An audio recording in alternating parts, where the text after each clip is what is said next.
DNA मित्रों, अब हम उस तारीख का विश्लेषण करेंगे जिसे खालिस्तान को मिटाने की तारीख कहा जा रहा है। यह तारीख है 27 जनवरी। ऐसा हम क्यों कह रहे हैं, अब इसे समझिए। मित्रों, यूरोपियन यूनियन के अध्यक्ष उर्सुला वॉन डेयर 26 जनवरी को बतौर मेहमान भारत आने वाली है। 27 जनवरी को उर्सुला वॉन डेयर की मौजूदगी में भारत और यूरोपियन यूनियन ऐतिहासिक सुरक्षा समझौते पर हस्ताक्षर भी करने वाले हैं। अब हम आपको इसी प्रस्तावित समझौते की डिटेल्स बताने जा रहे हैं। इस समझौते का पहला बड़ा बिंदु होगा मैरीटाइम सिक्योरिटी यानी समुद्री सुरक्षा में सहयोग। दूसरा मुख्य बिंदु है इंटेलिजेंस शेयरिंग यानी इंटेलिजेंस से जुड़ी जानकारी का आदान प्रदान। तीसरा मुख्य और सबसे बड़ा बिंदु है काउंटर टेररिज्म यानी आतंक के खिलाफ साझा कार्रवाई।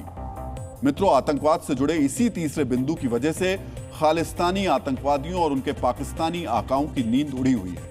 पारंपरिक तौर पर कनाडा, अमेरिका और ब्रिटेन में खालिस्तानियों के केंद्र माने जाते हैं, लेकिन पिछले 3 साल में खालिस्तानी आतंकवादियों ने यूरोपियन यूनियन के सदस्य देशों में अपनी गतिविधियां बढ़ा दी हैं। अब हम खालिस्तानी आतंकवादियों के इसी नए पैटर्न को एक्सपोज करने जा रहे हैं। डीएनए मित्रों, खालिस्तानी आतंकवादियों की बड़ी मौजूदगी जर्मनी में है, जहां खालिस्तान जिंदाबाद फोर्स और बब्बर खालसा इंटरनेशनल से जुड़े 9 टेरर कमांडर छिपे हुए हैं। क्रोएशिया में भी खालिस्तानी आतंकी मौजूद है। 2 दिन पहले यानी 22 जनवरी को खालिस्तानी आतंकवादियों ने एक भीड़ को उकसाया था, जिसने क्रोएशिया की राजधानी जागरेब में भारतीय दूतावास के बाहर तोड़फोड़ की थी। इटली और पुर्तगाल में खालिस्तानी आतंकवादियों की फंडिंग का नेटवर्क मौजूद है, जो हवाला के जरिए टेरर फंडिंग को अंजाम देता है।